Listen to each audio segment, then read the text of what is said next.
قرآن پاک میں ارشاد ہوتا ہے کہ باروز محشر ہر بندہ اپنے مظلومیت کا دعویٰ دائر کرے. جیسے یہاں عدالت میں دعویٰ دائر کیا جاتا ہے کہ مجھ پر فلاں ذمہ دار نے فلاں بندے نے مجھ سے زیادتی کی ہے، مجھ پر ظلم کیا ہے، تو جج سنتا ہے، اسے بلاتا ہے. تو ایسے ہی باروز محشر بھی مظلومیت کا ہر بندہ دعویٰ دائر کرے گا کہ مجھ پر فلاں نے ظلم کیا، مجھ پر فلاں نے ظلم کیا. تو تمام مفسرین نے متفق ہو کے لکھا ہے کہ سب سے پہلے دعویٰ مظلومیت دائر کرنے والی شخصیت کا نام مولا علی علیہ السلام. سبحان اللہ. مولا علی علیہ السلام بہت بڑے مظلوم ہیں. بی بی زہرا سے بی بی فضا یا کسی اور کنیز نے فرمایا کہ بی بی جب مولا علی علیہ السلام بازار سے گلی کوچے سے گزرتے ہیں تو لوگ ان کو سلام نہیں کرتے. تو بی بی انتظار میں تھی کہ میرا آقا، میرا مولا، میرا شوہر میرے گھر آئے تو میں ان سے پوچھوں گی. جب مولا تشریف گھر لائے تو بی بی زہرا فرماتی ہیں کہ مولا میں نے سنا ہے کہ یہ لوگ، یہ خود غرض لوگ آپ کو سلام نہیں کرتے. تو مولا کا گریہ بڑھا، مولا رونے لگے اور رو رو کے فرماتے ہیں کہ زہرا صرف یہی بات نہیں کہ لوگ مجھے سلام نہیں کرتے، بلکہ میں سلام کرتا ہوں. علی جیسی ہستی سلام کرتی ہے، لوگ منہ پھیر کر چلے جاتے ہیں، جواب نہیں ملتا. کتنی بڑی مظلوم شخصیت ہے مولا علی علیہ السلام کی. ایک دو جملے میں ان کی وصیت کے پہلے گزارش کرتا ہوں، بعد میں ان کے مصائب پڑھوں گا کیونکہ وصیت ضروری ہے. نہج البلاغہ پڑھا.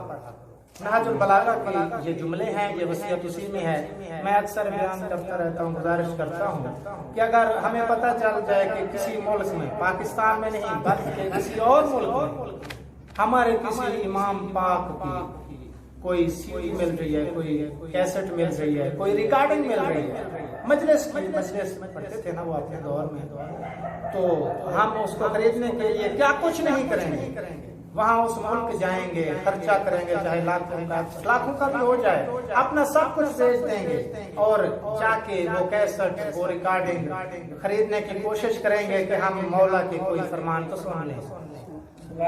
تو اس دور میں ریکارڈنگ کا دور تو تھا نہیں، ویڈیو نہیں ہوتی تھی، کیسٹ نہیں ہوتی تھی، کچھ بھی نہیں ہوتا تھا. اس وقت صرف کتابت کا کام ہوتا تھا، یعنی تحریر کا کام ہوتا تھا. تو اس وقت مولا علی علیہ السلام کی جو مجلس ہیں جن کو سننے کا ہمارا دل کرتا ہے، تو ان کی تمام مجالس نہج البلاغہ میں موجود ہیں. تو ہم کیوں نہیں پڑھتے اسے؟ ہمیں پڑھنی چاہیے نہج البلاغہ.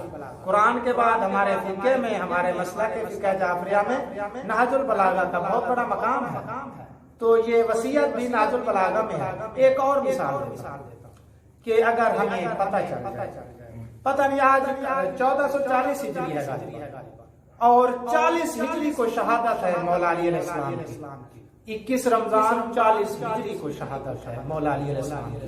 اور آج کا دور ہے 1440 ہجری، یعنی پورے 1400 سال مکمل ہو چکے ہیں. مکمل 1400 سال مکمل ہو گئے. تو اس کا مطلب ہے کہ ہمیں اگر قسمت، ویسے میں یہ مثال دے رہا ہوں کہ اگر ایسا ممکن ہو کہ ہمیں اپنا کوفہ میں موقع مل جائے کہ مولا علی علیہ السلام کی وصیت ہم بھی سنیں، تو ہم کتنے خوش نصیب ہوں گے.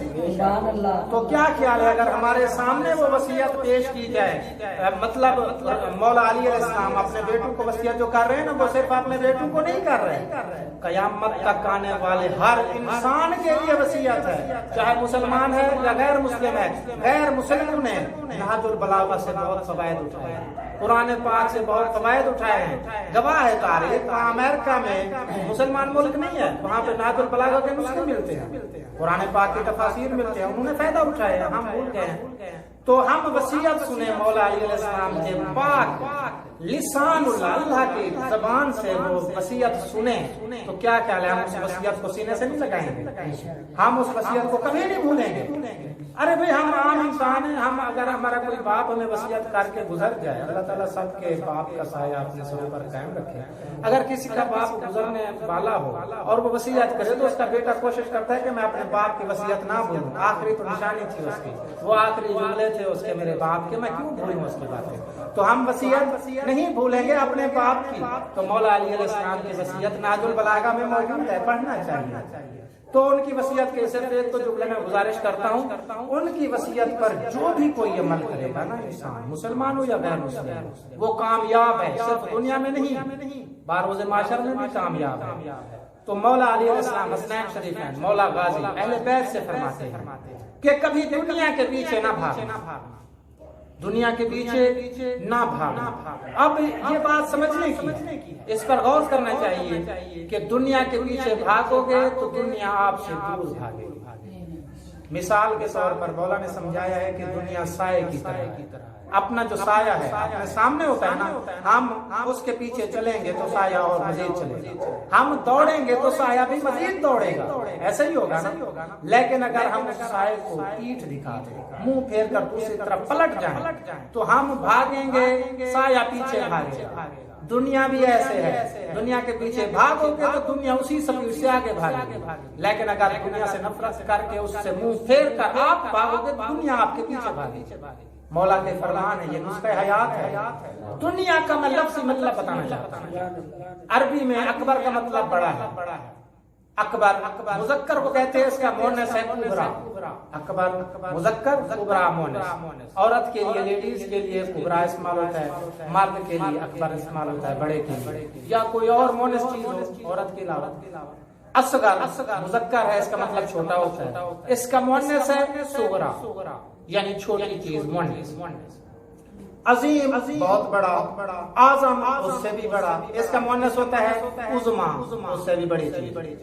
تو لفظ ادنا آپ نے سنا ہوگا، یہ اکثر استعمال ہوتا ہے کہ جیسے میں کہتا رہتا ہوں جی میں فلاں محترم کا ادنا سا شاگرد، ادنا کہتے ہیں کم تر چیز، چھوٹی سے چھوٹی چیز کو، اس سے کوئی اور چیز چھوٹی نہ ہو اسے ادنا کہتے ہیں۔ اور یہ لفظ مذکر ہے، اس کا مؤنث بنتا ہے دنیا، دنیا مؤنث ہے اور اس کا مذکر ادنا ہے۔ تو مولا نے فرمایا دنیا کے پیچھے نہ بھاگنا، سب سے کم ترین سب سے پست چیز کا نام ہی دنیا۔ تو مولا وصیت فرما رہے ہیں حسنین شریفین کو، اہل بیت اطہار کو وصیت فرما رہے ہیں، اور یہ وصیت صرف ان کے لیے نہیں ہے، قیامت تک آنے والے ہر انسان کے لیے جو انسان ہے۔ پھر فرمایا تقوی اختیار کرنا۔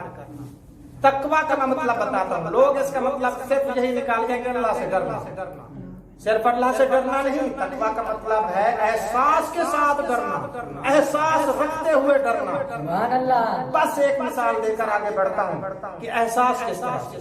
ایک مجتہد کا واقعہ ہے، مجھے اس مجتہد محترم کا نام بھول گیا ہے، اس سے ایک شاگرد آیا کہ جناب میں آپ سے سیکھنا چاہتا ہوں، یہ عرب ممالک کی بات ہے، عراق کی غالباً، تو عربی زبان تھی ان کی۔ تو شاگرد سے وہ مجتہد فرماتے ہیں کہ آپ میں قابلیت نہیں ہے میرے پاس سیکھنے کی، میں آپ کو شاگرد نہیں بنا سکتا۔ تو اس بندے نے، اس شاگرد نے منت ترلا شروع کر دیا کہ مہربانی کرے، میں بڑی امید سے آیا ہوں، مجھے سکھائیں، میں آپ کی شاگردی میں آنا چاہتا ہوں۔ تو مجتہد کہتا ہے ٹھیک ہے، آج رات آپ نے ساری رات قرآن پاک پڑھنا، قرآن پاک پڑھنا ہے، صرف پڑھنا ہے اور کچھ نہیں کرنا۔ تو وہ عربی بندہ تھا، اور عربی آپ کو پتا ہے کہ جلدی پڑھ لیتے ہیں، عربی زبان میں قرآن پاک ہے، ہمارے لیے تو مشکل ہے کیونکہ ہماری زبان ہی نہیں ہے۔ تو اس بندے نے ساری رات قرآن پاک پڑھا، صبح گیا اس مجتہد کے پاس، تو مجتہد نے پوچھا کتنا پڑھا؟ وہ شاگرد کہتا ہے کہ میں نے 30 پارے پڑھ لیا، مکمل قرآن پاک پڑھ لیا میں نے۔ اس نے کہا ٹھیک ہے پڑھ لیا تو نے، اب ایسا کرنا، آج رات تم نے قرآن پڑھنا ہے اور دل میں خلوص کے ساتھ یہ احساس ہونا چاہیے کہ جیسے میں تیرے پاس بیٹھا ہوں، میں تیرا استاد ہوں، میں تیرے سامنے بیٹھا ہوں، پھر پڑھنا کہ کوئی غلطی نہ کرنا، اگر غلطی کی تو میں ڈانٹوں گا، ایسا سمجھنا، میں ہوں گا نہیں، لیکن تم نے ایسا سمجھنا۔ شاگرد گیا، اس نے قرآن پڑھا، پھر صبح آ گیا، جی میں نے قرآن پڑھا تھا۔ مجتہد صاحب کہتے ہیں کہ کتنا پڑھا؟ شاگرد کہتا ہے جی میں نے 15 پارے پڑھے۔ احساس، استاد کے احساس کی وجہ سے اس نے آدھا قرآن پڑھا تھا۔ کیوں؟ کہ کہیں کوئی غلطی نہ کرتی. احساس کا میں مطلب بتا کہ اللہ کو احساس کے ساتھ ڈرو اس کے ساتھ. تو وہ مجتہد کہتا ہے ٹھیک ہے 15 پارے پڑھ. اب تو نے ایسا سمجھنا ہے کہ جیسے ہمارے 12 اماموں میں سے کوئی ایک امام تیرے ساتھ بیٹھا ہے اور تو قرآن پڑھ رہا ہے. آپ ایسے قرآن سبحان اللہ. اب اس شاگرد کے لیے اور مشکل بن گئی. وہ آیا رات کو قرآن پڑھا, جتنا پڑھا صبح جا کے بتایا کہ استاد محترم میں نے تو 5 پارے بھی بڑی مشکل سے پڑھا ہے. 5 سپارے بڑی مشکل سے میں نے پڑھا ہے کہ امام میرے پاس بیٹھا ہے جیسے بیٹھا ہے اور میں پڑھوں کوئی غلطی نہ کر بیٹھا, اس لیے میں نے رک کے پڑھا ہے, بڑے احتیاط سے پڑھا ہے. تو پوری رات گزر کے 5 پارے بڑی مشکل سے کمپلیٹ. تو مجتہد کہتا ہے ٹھیک ہے. اب آخری مرحلہ ہے, اب جب رات کو قرآن پڑھے گا نا تو ایسے پڑھنا. یہ میں وصیت سے بات پڑھا رہا ہوں, میں ایسے نہیں بات پڑھا رہا ہوں, میں آپ سے اہتمام کرتا ہوں. میں وصیت مولا علی علیہ السلام بتا رہا ہوں. تو مجتہد کیسے آج نہ میرا احساس دل میں ڈالنا, نہ اپنے کسی امام پاک کا احساس دل میں ڈالنا, بلکہ آج وہ احساس دل میں رکھنا کہ جیسے خدا تیرے پاس بیٹھا ہے اور تو قرآن پڑھ. اب اس کے لیے مزید پریشانی, وہ آ کے قرآن کھولتا ہے, پڑھنے کی کوشش کرتا ہے, پھر سوچتا ہے اللہ تعالیٰ میرے پاس بیٹھا ہے جس نے یہ قرآن نازل فرمایا, جس کا یہ کلام ہے, اور ایسے ہے جیسے اللہ مجھ سے بات کرے گا. قرآن کا مولا علیہ السلام فرماتے ہیں نا کہ جب میرا جی چاہتا ہے کہ میں اللہ سے بات کروں میں نماز پڑھتا ہوں, اور جب میرا جی چاہتا ہے کہ اللہ مجھ سے بات کرے میں قرآن پڑھتا ہوں. تو وہ شاگرد پریشانی کے عالم میں رات گزر گئی اس کی. صبح جب گیا استاد کے پاس, مجتہد کے پاس, تو مجتہد نے پوچھا ہاں بھئی آج کتنا پڑھا تم نے قرآن؟ احساس اللہ کا رکھ کر دے. وہ کہتا ہے جی سچ پوچھے تو ایک آیت بھی نہیں پڑھ سکتا, حالانکہ عربی بندہ ہے, عربی قرآن ہے, اور ایک آیت بھی نہیں پڑھ سکا. تو اس مجتہد نے کہا کہ اسے احساس کہتے ہیں. تقوی اختیار کرو, اللہ کا ڈر اختیار کرو تو احساس کے ساتھ. اور ایک اور بات یاد آ رہی ہے کہ جو امام حسین علیہ السلام کی قبر مبارک کی زیارت کرتا ہے نا معرفت کے ساتھ, تو رسول خدا نے فرمایا ہے کہ 70 حج مقبولہ کا ثواب, پھر فرمایا 70,000 حج مقبولہ کا ثواب. جتنی معرفت دل میں ہوگی, جتنا دل میں احساس ہوگا امام حسین علیہ السلام کا, اور زیارت صرف قبر کی کرے گا, اسے اتنا ثواب ملے گا, اتنی حج مقبولہ کا ثواب ملے گا. اسے کہتے ہیں صاحب. مزید میں وصیت گزارش کروں گا, پھر کبھی وقت ملا تو, ابھی کیونکہ ٹائم کافی رہے, 1 بج گئے رات کے, تو میں تھوڑا سا مسائل پڑھنا چاہتا ہوں شہادت مولا علی علیہ السلام کی.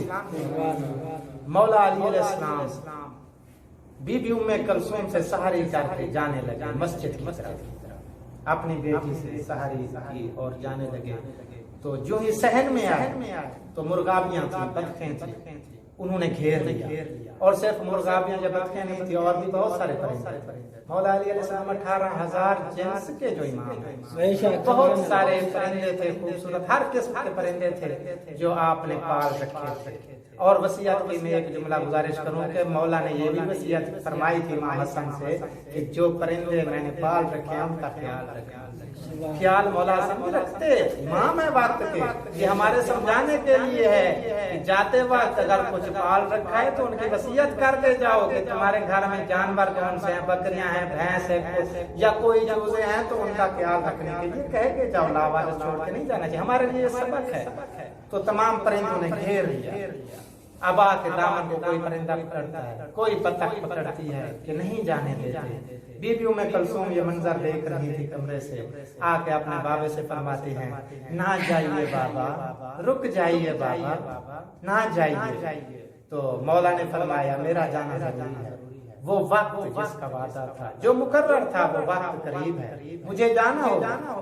تو مولا علیہ السلام مزید آگے بڑھے. عالم دین کے جملے ہیں کہ دروازے پر جو کنڈی لگی ہوتی ہے نا لوہے کی, وہ لوہے کی کنڈی نے دامن پکڑ لیا, کنڈی اٹک گئی دامن میں. مولا علیہ السلام نے کنڈی سے دامن چھڑایا. عالم دین کے جملے ہیں.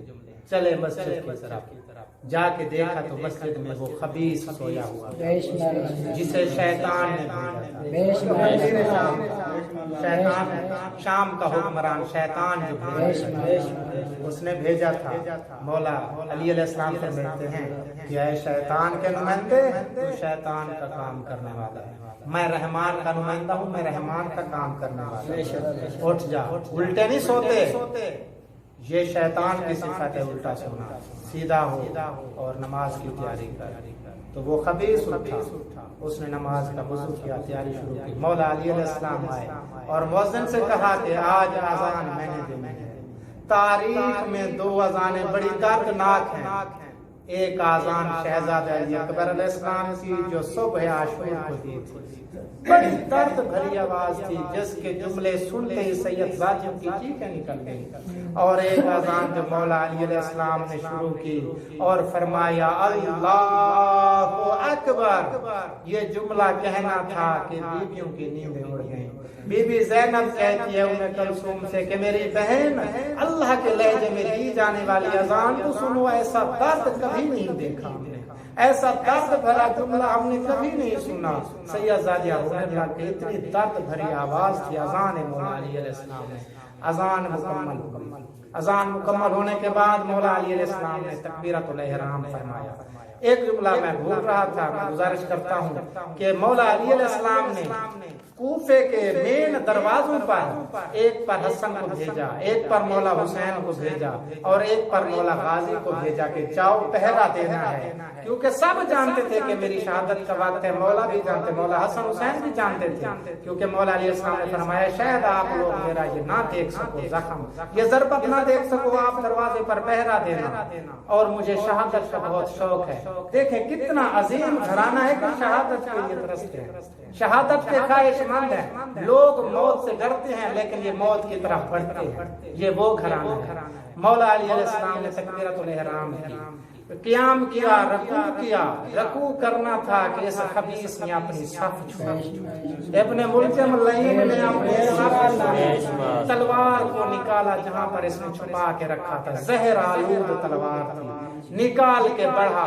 چوں ہی مولا علی علیہ السلام سجدے میں گئے اور سجدے سے سر اٹھانے ہی والے تھے کہ اس خبیث نے دونوں ہاتھ سے پکڑ کر زوردار وار کیا۔ مولا علی علیہ السلام کی پیشانی زخمی ہوئی، سر کے 2 حصے ہو گئے، اتنا بڑا شگاف ہو گیا کہ مولا علی علیہ السلام سے سنبھلا نہ گیا۔ اب معصوم ہے حسن اور حسین علیہ السلام، جب انہیں پتہ چلا، انہیں بھی درد ہوا، ان کے بابا ہیں، ایک ہی نور سے خلق ہے، 12 کے 12 امام، بڑھے بڑی سپیڈ سے بڑھے امام علی علیہ السلام کو آ کے پکڑا۔ امام علی علیہ السلام کو پکڑتے ہیں اور گھر لے جانے کی کوشش کرتے ہیں تو مولا فرماتے ہیں میرا بیٹا حسن پہلے نماز مکمل کرو۔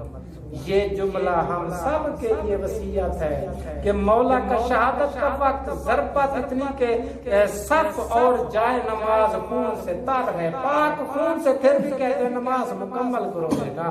مولا حسن نے رو رو کر نماز مکمل کروائی، اور مولا علی علیہ السلام فرماتے ہیں کہ اس ظالم انسان کو صرف ایک ضربت سے ہی قتل کرنا ہے، کیونکہ اس نے مجھ پر ایک ضرب چلائی ہے۔ عدل تو دیکھو ہمارے امام کا، کیسی عدالت دے رہے ہیں کہ اس کو ایک ہی ضربت سے وار کرنا ہے، دوسری ضربت نہیں چلانی اس پر، ظالم پر، ابن ملجم پر، کیونکہ اس نے بھی ایک ضربت ہی چلائی ہے۔ باہر نکلے مولا، امام حسن اور حسین علیہ السلام سہارا دے کر جا رہے ہیں اور پاؤں میں جوتی پہنانے کے لیے غازی عباس پڑے، انہوں نے جوتے پہنائے اور غازی عباس حسنین شریفین روتے ہوئے بابا کو لے جا رہے ہیں کہ مولا علی علیہ السلام نے پیچھے سے پاؤں کی آہٹیں سنی، صحابہ کرام پیچھے سے روتے ہوئے آ رہے ہیں تو مولا علی فرماتے ہیں حسنین روکو مجھے۔ صحابہ سے مخاطب ہو کر فرمایا کہ آپ سب گھر کو چلے جاؤ، تو صحابہ نے فرمایا نہیں مولا، ہم آپ کو گھر تک چھوڑنے کے لیے آ رہے ہیں، آپ کے دروازے تک چلیں گے۔ مولا فرماتے ہیں نہیں ایسا نہیں ہے، میری بیٹیوں کو جبرائیل نے خبر دے دی ہے کہ مجھ پر ضربت چل گئی ہے، میری بیٹیاں گھر میں بیان کر رہی ہیں، میں نہیں برداشت کر سکتا کہ میری بیٹیوں کی آواز تم سب کے کانوں تک جائے یا تمہاری آواز میری بیٹی کے کانوں تک جائے، تم سب واپس چلے جاؤ۔ وہ واپس چلے گئے، اور بہار الانوار کے جملے ہیں کہ سب سے پہلے نوحہ خان جبرائیل علیہ السلام ہے۔ جبرائیل نوحہ کہتا ہوا نیچے اتر رہا ہے، اعلان کر رہا ہے پوری کائنات میں قد قتل امیر المومنین علیہ السلام۔ بہار الانوار کے جملے ہیں، حضرت جبرائیل فرما رہے ہیں کہ ہدایت کے چراغ ٹوٹ گئے، ہدایت کے چراغ ٹوٹ گئے، بند گئے، ہدایت کے چراغ ٹوٹ گئے، پہلا نوحہ کہاں ہے؟ حضرت جبرائیل علیہ السلام۔ ہوا پھر یہ کہ مولا علیہ السلام جب دروازے کے قریب پہنچے تو دروازے کے قریب پہنچ کر کہتے ہیں کہ مجھے چھوڑ دو۔ تو حسنین شریفین فرماتے ہیں کہ کیوں بابا، آپ کا اتنا زخمی سر ہے، ہم آپ کو کیسے چھوڑ سکتے ہیں؟ تو مولا فرماتے ہیں کہ میری بیٹیاں میری یہ حالت دیکھ کر برداشت نہیں کر پائیں گی، تو مجھے پیدل خود چلنے دو، مجھے آپ کے سہارے کی بھی ضرورت نہیں ہے، میری بیٹیاں برداشت نہیں کر پائیں گی۔ تو مولا علیہ السلام اندر گئے، بیٹیوں نے بیان شروع کر دیے، گلے مل رہی ہیں، اور پھر طبیب کو بلایا گیا۔ طبیب کو اس لیے بلایا گیا تاکہ کوئی یہ نہ سمجھے کہ طبیب کو انہوں نے کیوں نہیں بلایا تھا۔ طبیب بلانا، ڈاکٹر بلانا یہ بھی سنت ہے۔ تو طبیب نے آ کر دیکھا حال، تو اس نے کہا، بہت بڑا جملہ ہے، طبیب کہتا ہے کہ یہ جو زہر مولا کے سر میں داخل ہوا ہے، اگر یہ زہر اہل کوفہ کے تمام افراد کو کھلا دیا جائے تو پورے کا پورا اہل کوفہ مر جائے۔ یہ مولا حیدر قرار ہے کہ ابھی تک برداشت کر رہے ہیں۔ اتنی بڑی ہمت تھی مولا علیہ السلام کی۔ پھر وہ آ کے باہر حسنین شریفین سے کہتا ہے کہ ان کو دودھ پلایا جائے، ان کو دودھ زیادہ پلایا جائے تاکہ زہر کا اثر کم ہو۔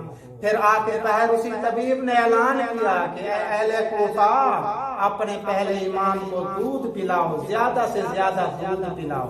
پھر کیا ہوا کہ کچھ بچے تھے جو ہاتھ میں کوزے پیالے لے کر آئے، ان سب کے پیالوں میں دودھ تھا۔ تو مولا حسن علیہ السلام اپنے بابا کے پاس تمام بچوں کو لے کے جاتے ہیں کہ بابا یہ بچے دودھ لے کے آئے، دودھ پیئیں۔ تو مولا فرماتے ہیں یہ سارے کے سارے بچے، حسن امیر، یہ سارے بچے یتیم ہیں، ان سب کو میں ہی دودھ پلایا کرتا تھا، یہ ممکن نہیں کہ میں ان بچوں کا دودھ پی جاؤں۔ تو بچے کہتے ہیں مولا ہم اپنی خوشی سے آپ کو دودھ پلا رہے ہیں، آپ دودھ کیوں نہیں پیتے، آپ دودھ پی لیں۔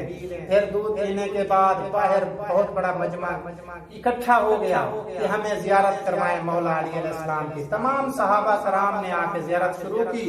تو ایک بہت ہی لاڈلا صحابی امام علیہ السلام تھا، ساسا ابن سوحان، وہ باہر نہیں جا رہے تھے، سب چلے گئے، لیکن وہ کہتے تھے میں دل بھر کر جی بھر کے زیارت کرنا چاہتا ہوں مولا کی۔ اور ساسا ابن سوحان روایت کرتے ہیں کہ مولا کے سر پر، پیشانی پر سبز رنگ کا، زرد رنگ کا رومال بندھا ہوا تھا، پٹی بندھی ہوئی تھی خون روکنے کے لیے۔ تو اس کا رنگ زرد تھا اور پورے جسم کا رنگ بھی زرد ہو چکا تھا۔ ساسا ابن سوحان فرماتے ہیں کہ مولا حسن یہ سارا رنگ بھی زرد ہے، پٹی کا رنگ بھی زرد ہے، کیا ماجرا ہے؟ تو مولا حسن فرماتے ہیں کہ اے صحابی، زہر پورے جسم میں اثر کر گیا ہے، پورے جسم میں زہر پہنچ چکا ہے، اس لیے سارا جسم زہر آ گیا، پورا جسم زہر سے بھر چکا ہے، اس لیے زرد رنگ ہو گیا ہے۔ اب مولا علیہ السلام فرماتے ہیں کہ میں جا رہا ہوں، رسول خدا مجھے لینے کے لیے آ رہے ہیں، سب کے سب استقبال کے لیے کھڑے ہوئے، اور پاس میں دیکھا تو بی بی زہرا بھی تشریف لا رہی ہیں اور وہ بھی رو رہی ہیں۔ اب مولا علیہ السلام آخری وصیت کرتے ہیں کہ حسنین آپ دونوں نے میرے پیچھے، میرے جنازے کے پیچھے دو حصوں کو پکڑنا ہے، آگے والے دو حصوں کو جبرائیل اور میکائیل نے پکڑنا ہے، اور عباس آپ میرے جنازے کو نہیں اٹھانا، آپ گھر میں رہنا۔ تو مولا عباس روتے ہیں کہ ہائے میری قسمت، میں اپنے بابے کے جنازے میں بھی شریک نہیں ہو سکتا، اپنے بابے کا جنازہ نہیں اٹھا سکتا، مجھے کیوں پابند کیا جا رہا ہے؟ اب 2 دن قریب ہیں کہ میرے بھائی حسن کے جنازے میں تیر لگائے جائیں گے اور مجھے اس وقت لڑنے کی اجازت نہیں دی جائے گی۔ پھر وہ دن بھی قریب ہے کہ 10 محرم تک میرے آقا میرے سرداروں کا پانی بند ہوگا اور مجھے اجازت نہیں دی جائے گی، ہائے میری قسمت۔ مولا حسن حسین علیہ السلام اپنے بابا کا جنازہ لے کر روح پرواز کر گئی، جنازہ لے کر جا رہے ہیں نجف کی طرف۔ دفنانے کے بعد واپس آئے، آخری جملہ سنیے گا، جب واپس آئے تو مولا حسن علیہ السلام کے کانوں پر ایک بوڑھے کی آواز آئی جو ایک بیماری میں مبتلا کرہا رہا تھا، تکلیف میں رو رہا تھا، ایک پرانی عمارت تھی اس میں سے آواز آئی۔ تو مولا حسن علیہ السلام اس عمارت کے قریب قریب جاتے ہیں، جا کے دیکھا تو ایک بوڑھا ہے، نابینا آنکھوں سے سویا ہوا رو رہا ہے۔ مولا حسن علیہ السلام جا کے پوچھتے ہیں کہ بابا اے نابینا شخص کیا ہوا، کیوں رو رہا ہے؟ تو وہ نابینا شخص کہتا ہے کہ میرا ایک محسن تھا، میرا ایک مونس تھا جو 3 دن سے نہیں آیا میرے پاس، وہ مجھے کھانا کھلاتا تھا، میری خدمت کرتا تھا، میں اس کی یاد میں پریشان ہوں، وہ کیوں نہیں آیا؟ اللہ خیر کرے اس پر۔ تو مولا حسن فرماتے ہیں اس کا کیا نام تھا، بتا مجھے۔ تو وہ بزرگ کہتا ہے، وہ نابینا کہتا ہے اس کا نام میں جب بھی پوچھتا تھا تو وہ کہتا تھا میں بھی تیرے جیسا غریب ہوں اور تیرے ساتھ بیٹھ کر مجھے خوشی ملتی ہے، میں تیرے جیسا فقیر ہوں اور تیرے پاس بیٹھ کر خوشی ملتی ہے۔ تو مولا حسن فرماتے ہیں کوئی اور نشانی بتا۔